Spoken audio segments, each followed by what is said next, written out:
You're doing it, Noah. You're getting stronger. My miracle baby. German Shepherd visits dying baby in his final moments. What he did made the whole world cry. The door to the hospital room opened slowly, not pushed open, but gently, as if the person behind it was afraid the moment might shatter if touched too fast. And then, in walked a German Shepherd. The entire room fell silent. Nurses turned their heads at the exact same moment. A doctor paused mid-sentence. Even the soft beeping of the machines somehow felt quieter, like the whole world wanted to witness what was about to happen. The dog's name was Max, and today, he was here to say goodbye. Inside the crib lay Noah, just 8 months old, so small he barely filled half the space he slept in. He was wrapped in soft blue blankets. His tiny chest rose and fell unevenly. Tubes curled around his frail arms, taped gently to keep them from slipping. The room smelled faintly of disinfectant and warm blankets, but beneath all that, there was something else in the air. A heaviness, a waiting, an unspoken fear that everyone felt, but no one dared to say aloud. But the moment Max stepped inside, something shifted. Something changed. Before we begin, do not forget to hit like, repost or share, and subscribe. And I am really curious, where are you watching from? Drop your country in the comments. I love seeing how far our stories travel. Back to the story. Max approached the crib slowly, one cautious step at a time. His claws clicked gently against the hospital floor, but even those tiny sounds felt meaningful. His tail was lowered, his ears slightly back, his eyes glistening with a mix of confusion, sadness, and a deep, painful understanding that only dogs seem to possess. He reached the crib and pressed his nose gently against the blankets. And then, Noah moved. So softly, it was almost missed. His tiny fingers brushed against Max's fur, just for a second. But it was enough. Noah smiled. His mother gasped, her hand flying to her mouth. She staggered forward, nearly dropping to her knees as tears poured silently down her face. The doctor beside her looked down, pretending to check the clipboard, but his eyes were wet, and everyone saw it. Max didn't bark, didn't whine, didn't make a sound. He just stood there, breathing slow, steady breaths, his gaze locked on the little boy he had watched over since day one.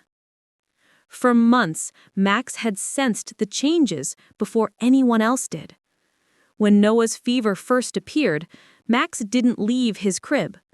When Noah cried weakly at night, Max would nudge the parents awake, even before the baby monitor picked it up.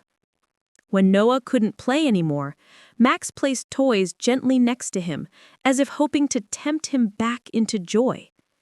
Every hospital visit, Max would wait by the door with a leash in his mouth, as if insisting he should be allowed inside too. He knew. Dogs always know.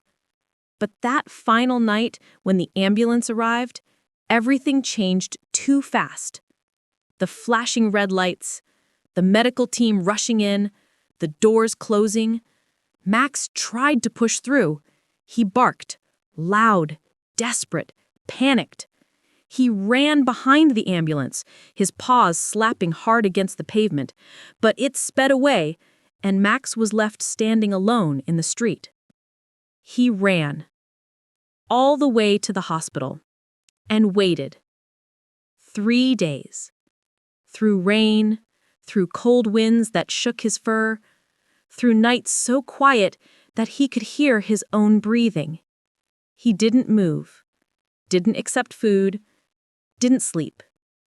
He stared at the glass doors as if he believed patience itself would make them open. And finally, they did. Noah's mother saw Max outside and burst into tears. She begged the doctor, "Please, he has been waiting, just once. Please let him see him." The doctor sighed softly, then nodded. And now here they were, inside a quiet room that smelled of tears and hope. Max rested his paw gently on the edge of Noah's blanket. His ears twitched.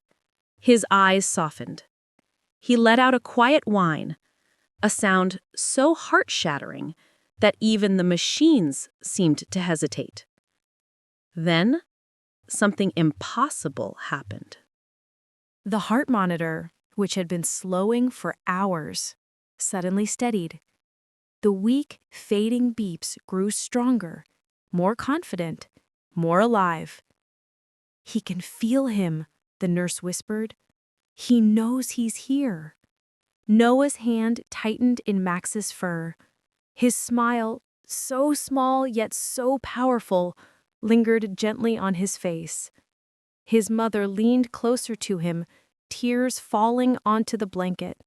"He waited for you, Max," she whispered. "He held on so you could come." Max moved closer, pressing his nose to Noah's cheek. His breaths were slow, warm, steady, as if he was trying to breathe life back into the tiny body beside him. For a few long minutes, the room felt frozen in time. Just a baby, his loyal dog, and a love so deep it seemed to touch everyone standing there. But then, the beeping began to fade again, softer, weaker, slower, until one long tone filled the room. Noah was gone. The nurse stepped back. The mother collapsed forward, held only by the doctor's arms. But Max didn't move. He stared at Noah's face with an expression so human, it made the entire room break. Then he lowered his head, rested it gently beside Noah's hand, and let out a trembling cry, a cry no one there would ever forget. When the nurse finally guided him to the door, Max paused. He turned around one last time, his eyes locked on Noah's tiny body, and he barked. Just once. Soft. Breaking. Final. One of the nurses had recorded everything. Within days, the video spread everywhere. Millions watched. Millions cried. News anchors called it the most emotional moment ever captured on camera. But what happened after made the story even more unforgettable. Weeks later, Max began returning to the hospital on his own. The staff already knew him. They would smile sadly and open the doors. Max would walk down the hallway, his nails clicking softly against the floor. He'd enter the children's ward, stop beside each crib, and gently rest his head near the sick children, just for a few seconds, then move on. "It's like he's looking for Noah," one nurse said. But Noah's mother disagreed. "He's not searching," she whispered. "He's helping. He's carrying a piece of Noah with him. He's giving it to other children." And maybe she was right, because something strange began happening. Every sick child Max visited began recovering faster. Doctors had no explanation, but parents said the same thing. When Max sits with our baby, it feels like hope enters the room. Sometimes the most loyal hearts aren't human. Sometimes they come wrapped in fur, with gentle eyes that understand love better than we ever could. Max proved that goodbye doesn't always mean the end. Sometimes love doesn't disappear. It just finds a new way to stay. This story touched millions of hearts. If it touched yours, let us know with a like, comment yes, and subscribe or follow for more stories like this.